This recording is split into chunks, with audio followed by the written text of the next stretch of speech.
আসসালামু আলাইকুম all students.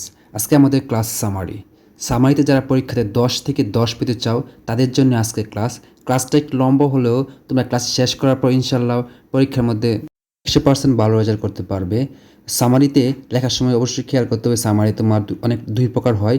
এক প্রকার তোমার ব্যক্তি জীবন আসে, আরেক প্রকার হয় তোমার কোনো ঘটনা অথবা তোমার কোনো প্রতিষ্ঠান সম্পর্কে অথবা কোনো ঐতিহাসিক স্থান সম্পর্কে সামারি হয়। তো আজকের ক্লাসটি ব্যক্তিজীবন থেকে আসলে 10 থেকে 10 পাবে ইনশাল্লাহ। তো চলো আমরা সামারি লেখার সময় যে দিকগুলো খেয়াল রাখতে হবে। এক, সামারিতে 5টি বাক্যের বেশি না লেখা উত্তম। সামারি তোমার লিখবা যখন অবশ্যই বড় করবা না, অনেকে অনেক বড় করে ফেলো লিখতে গেলে।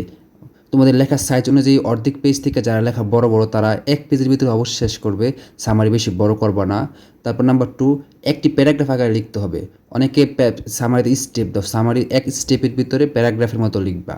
নাম্বার 2, প্যাসেজ থেকে হুবহু লেখা যাবে না। অনেকে তো বাক্য হুবহু লিখে ফেলো, কিন্তু প্যাসেজ থেকে হুবহু কোনো বাক্য লেখা যাবে না। নাম্বার 3, নিজের ভাষায় লিখতে হবে। এখন নিজের ভাষায় কীভাবে লিখবে, আজকের ক্লাসটি করার পর নিজের ভাষায় লিখতে পারবা শিওর। নাম্বার 4, প্যাসেজের 3 ভাগের 1 ভাগ তোমরা সামারিটা লিখবা। নাম্বার 5, বিবৃতিমূলক বাক্য অ্যাসার্টিভ সেন্টেন্সে লিখবে। আমাদের জানি সেন্টেন্স অর্থ অনুসারে 5 প্রকার হয়, তারপর আছে গঠন অনুসারে 3 প্রকার। তো শুধু তোমার এখান থেকে তুমি অ্যাসার্টিভ বাক্য দিয়ে লিখবা। নাম্বার 6, উদাহরণ বা প্রশ্নবোধক বাক্য হবে না।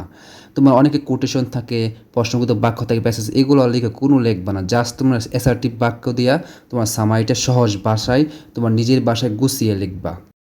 কীভাবে নিজের বাসায় বানিয়ে লিখতে পারবা তাই আমাদের আজকের ক্লাসে আমি দেখাবো।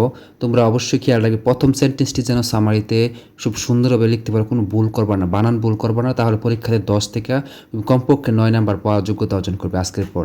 সামারি অর্থ সারাংশ অথবা সারমর্ম, এতে সংক্ষিপ্ত সার। আমার প্যাসেজ থেকে সংক্ষিপ্ত আকারে কীভাবে লিখতে পারি। The passage is about the famous অথবা গ্রেট। ফেমাস বিখ্যাত, গ্রেট মহান, মহান ব্যক্তি সম্পর্কে তোমার ডাইরেক্ট লিখবে। এখান থেকে যে কোনো একটা বাক্য তোমার প্যাসেজ অনুযায়ী তুমি লিখবা। তারপর পোয়েট অর্থ কবি, রাইটার অর্থ লেখক, পলিটিশিয়ান রাজনৈতিক ব্যক্তি, সায়েন্টিস্ট বিজ্ঞানী, হিউম্যানিটেরিয়ান মানবতাবাদী, প্রেসিডেন্ট তোমার প্রধানমন্ত্রী অথবা রাষ্ট্রপতি, ফেমিনিস্ট নারীবাদী। তো এই ওয়ার্ডগুলো থেকে যেটা যাবে ওইটা লিখবা। তোমার যে ব্যক্তি থাকবে প্যাসেজটা সম্পর্কে নাম লিখবা। তোমার হতে পারে Abraham Lincoln, Mother Teresa, Rabindranath Thakur অথবা নেলসন ম্যান্ডেলা, যার সম্পর্কে থাকবে তার নামটা শুধু এখানে লিখবা। হু ওয়াজ বোর্ন ইন, জন্মের সাল ও স্থান এখানে লিখবা। এখানে আমরা জানি তোমার মাস থাকলে অন লিখবা। তোমরা জাস্ট দেখবা প্যাসেজের মধ্যে ওয়াজ বোর্নের পরে কী আছে, ওইখান থেকে জাস্ট ওই সেন্টেন্সটার বাকিটুকু লেখা দেবো এখানে, এটা মনে রাখবা। তাহলেই আমাদের এনাফ। এই বাক্যটা আমাদের অনেক ইম্পর্টেন্ট। প্রথম বাক্যটা হয়ে গেলে টিচার পজিটিভ মাইন্ডে নিবে তোমার। তারপরে হি অথবা শি ডেভোটেড, ডেভোটেড অর্থ উৎসর্গিত অথবা অনুসর্গ, মানে যে জীবনকে উৎসর্গ করছে, হিজ অথবা her whole life for the development of, উন্নতি করার জন্য কি তোমার লিটারেচার অর্থ সাহিত্য, সায়েন্স, বিজ্ঞান, ডেমোক্রেসি গণতন্ত্র, হিউম্যান বিং মানব সভ্যতা, ওমেন রাইট মহিলাদের অধিকার, কান্ট্রি দেশ, ওয়ার্ল্ড বিশ্ব। এখান থেকে যেটা যাবে ওই ব্যক্তির সাথে প্যাসেজ সম্পর্কে ওটা লিখবা, বা অন্য কিছু তুমি পারলে লিখবা। তো এই দুইটা ওয়ার্ড যে কোনো প্যাসেজের ক্ষেত্রে একই রকমভাবে লিখবা, এখানে যেভাবে দেখাইছি। আর মাঝে যে বাক্যগুলো লিখবা কীভাবে লিখবা তা আমি তোমাদের একটু পরে আলোচনা করতেছি। আমাদের খেয়াল রাখতে হবে প্যাসেজের সামারিতে তোমরা কিন্তু 5টা বাক্য লিখবে। এখন আমি অলরেডি 2টা বাক্য তোমাদের দিয়ে ফেলছি, 2টা বাক্য লিখবে এইভাবেই। তারপর দেখো এখানে হি অথবা she is forever remembered by us for his outstanding contribution. এখানে তার অসাধারণ অবদানের জন্য সে চিরকাল আমাদের কাছে স্মরণীয় থাকবে। এখানে রিমেম্বার অর্থ স্মরণীয়, আউটস্ট্যান্ডিং অসাধারণ, কন্ট্রিবিউশন অবদান। এই বাক্যটা আমি লাল করে রাখছি কারণ আমাদের এই লাল বাক্যটা আমরা তোমার যদি মনে হয় বাক্যে তোমার প্যাসেজ কম হয়েছে বা তোমার লেখা যদি সুন্দর হয়, তুমি যদি অল্প লিখতে পারতো, এখানে তোমার দেখতে ছোটো দেখা গেলে সামারি এখানে এটা লিখবা। এটা লেখা এই বাক্যটা অনেক গুরুত্বপূর্ণ, লিখতে পারলে ভালো, না হলে তোমার দরকার নাই, বেশি সেন্টেন্স দেওয়ার দরকার নাই। এই বেশি সেন্টেন্স লিখলে তোমার টিচার অনেক সময় অন্যভাবে নিতে, কারণ আমাদের সামারিটা নিজের ভাষায় লিখতেছি এই কারণে। বাট কিন্তু দিস ফেমাস অথবা গ্রেট, প্রথমবারের মতোই প্রথমবার তুমি যদি এখানে ফেমাস লেখো তুমি এখানে গ্রেট লিখবা, আর প্রথমবার তুমি গ্রেট লিখলে এখানে তুমি ফেমাস লিখবা। তারপর একইভাবে যেটা যাবে তোমার এখানে poet, writer, politician, scientist, humanitarian, president, feminist, এই ওয়ার্ডগুলো থেকে ব্যক্তির সাথে যেটা যাবে, তোমার অনেকে পলিটিশিয়ান হতে পারে, অনেকে পোয়েট হবে, রাইটার হবে, অনেক সময় প্রশ্ন দেওয়া থাকে, ওইখান থেকে তুমি লিখবা হ্যাড ব্রেথ হেড, মানে শেষ নিঃশ্বাস ত্যাগ করছে, হিজ অথবা হার হবে লাস্ট ইন।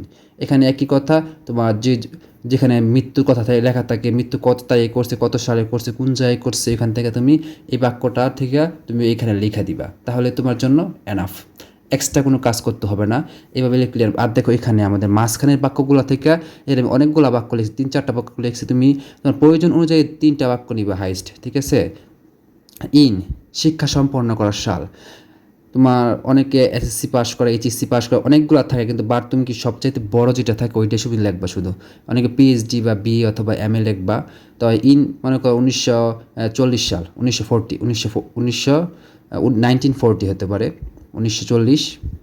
হি অথবা সি কমপ্লিটেড হিজ অথবা হার, সে শেষ করছে, সম্পূর্ণ করছিল হিজ এসএসসি অথবা তোমার এইচএসসি অথবা বিএ অথবা এমএ অথবা তোমার পিএইচডি ফ্রম, যে প্রতিষ্ঠান হতে পারে তোমার অক্সফোর্ড, ক্যামব্রিজ, ঢাকা ইউনিভার্সিটি অথবা তোমার যে কোনো কলেজ হতে পারে, ঠিক আছে, কলেজের নাম থাকতে পারে, তুমি ওইখান থেকে ওই নামটা যেই প্রতিষ্ঠান সেই থেকে পাস করছে এই জায়গার মধ্যে তুমি লিখবা, জাস্ট তোমার একটা বাক্য কমপ্লিট। এখন তোমার সবার তো অনেক শিক্ষা থাকে না, তুমি শিক্ষা না থাকলে তুমি শিক্ষা না দিবা এরকম। তারপরে হি অথবা শি ওয়ার্কড, কাজ করছে অথবা জয়েন করছিল, ফেমাস, সে কি কাজ করছে তো জয়েন করছিল, ফেমাস, যে প্রতিষ্ঠান থেকে যোগ দিবে তার নাম, যে প্রতিষ্ঠানে যোগ দিবে, মনে করো তুমি একটা প্রতিষ্ঠানের নাম দেওয়া আছে, ওই প্রতিষ্ঠানের নাম জাস্ট লিখবা, নাম না দেওয়া থাকলে তুমি জাস্ট ইনস্টিটিউশন লিখবা, ইনস্টিটিউশন অর্থ কি প্রতিষ্ঠান, ইনস্টিটিউশন অর্থ প্রতিষ্ঠান, জাস্ট এটা এই ওয়ার্ডটা লিখলে ফেমাস পরে লিখলে এনাফ। আর থাকলে একটা প্রতিষ্ঠানের নাম থেকে লিখবা, অ্যাজ এ অথবা অ্যান, আর্টিকেল অনুযায়ী প্রফেসর, সায়েন্টিস্ট অথবা টিচার, অথবা আরও তোমার পুলিশ থাকতে পারে, আর্মি হতে পারে, যেখানে যে তোমার থাকতে পারে, তোমার আরও থাকতে আমাদের বিভিন্ন পেশা থাকতে পারে, যেটা যাবে ওটা লিখবে এখানে। তারপর হিজ ফেমাস ওয়ার্কস, আর তার বিখ্যাত কাজসমূহ হলো, এখানে তার বিখ্যাত কাজও থাকতে পারে, তোমার লেখক হলে অনেক বড় বড় তোমার কবিতা লিখতে পারে অথবা তোমার প্রবন্ধ লেখে, এখানে জাস্ট ওইগুলো লিখবা, যে বাক্যটা যদি প্রয়োজন মনে হয় দিতে পারো। ইন, এখানে যে সালে পুরস্কার পাইছে এই সালটা লিখবা। তারপরে হিস অথবা সে রিসিপ্ট, পুরস্কারের নাম তোমার হতে পারে বাংলা একাডেমি পুরস্কার অথবা তোমার নোবেল পুরস্কার হতে পারে। ফর হিস, কী কারণে, যে কোনো একটা কারণে তো পুরস্কারটা পায়, ওই কারণটা লিখবে এখানে, যেই অবদানের জন্য পুরস্কার দিবে এর নাম। তুমি হতে পারে তোমার যেমন রবীন্দ্রনাথ ঠাকুর গীতাঞ্জলির জন্য পাইছে, তোমার আরও অন্য থাকতে পারে, তোমার যে অবদানের জন্য পুরস্কারটা, ওই পুরস্কারটার কারণটা লিখবা। তো এখান থেকে তোমার পুরো সামারির মধ্যে তুমি সর্বোচ্চ 5 থেকে 6টার মধ্যে যাবা বাক্য লেখার ক্ষেত্রে। আর লেখার প্রয়োজন অনুযায়ী অনেক সময় 7টা অনেকে লিখে, তোমার মনে হয় তুমি সুন্দর করে সামারি লেখবা, নিট অ্যান্ড ক্লিন, তোমার পরীক্ষার মধ্যে সামারিতে তুমি 10 থেকে 10 ছাড় দিতে বাধ্য। তোমাদের সুবিধার জন্য 5টি বাক্য কি কোনগুলো লিখবে দেখো। প্রথমে জন্ম নিয়ে বাক্যটা লিখবা, তারপর শৈশব অথবা শিক্ষা জীবন থেকে একটা বাক্য লিখবা, অথবা তারপর নাম্বার 3 কর্মজীবন থেকে লিখবা অথবা বিখ্যাত কোনো কর্মকাণ্ড থেকে লিখবা। নাম্বার 4 কোনো অবদানের জন্য পুরস্কার পেল তা উল্লেখ করবা। নাম্বার 5 মৃত্যুর কথা সবার শেষে লিখবা। এই 5টি বাক্য তোমার লিখতে পারো, তোমার প্রয়োজন অনুযায়ী 6টি লিখতে পারো, হাইস্ট 7টি যেতে পারো তোমার মনে হয় যদি লেখা দরকার। তো তুমি এই বাক্যগুলো এভাবে লিখতে পারলে তোমার পরীক্ষার মধ্যে অবশ্যই ভালো রেজাল্ট করবা। সবাইকে ধন্যবাদ ক্লাসটি করার জন্য।